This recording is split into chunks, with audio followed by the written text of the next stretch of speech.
اعوذ باللہ من الشیطان الرجیم، بسم اللہ الرحمن الرحیم۔ عید مبارک کے دن روزہ رکھیں یا نہ رکھیں، تو یہ ہے کہ عید مبارک کے دن روزے کی بہت زیادہ فضیلت ہے، اس لیے کہ جس طرح عید غدیر کے دن ایک روزہ رکھنا 60 سال کے گناہ، 100 حج اور 100 عمرے کے برابر ثواب، اور ساری زندگی انسان جب تک یہ کائنات ہے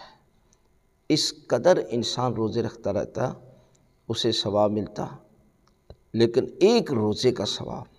اگر وہ عید غدیر یا عید مبارک کے دن روزہ رکھتا ہے تو پروردگار جو ہے وہ اس کو یہ ثواب عطا کرتا ہے۔ لہذا عید مبارک کے دن ضرور روزہ رکھیں، اور اس روزے کی بہت زیادہ فضیلت جیسے عید غدیر کی تھی اسی طرح عید مبارک کی بھی فضیلت ہے۔ روزہ رکھیں، جو روزہ روح کی غذا ہے اور عظیم عبادت ہے۔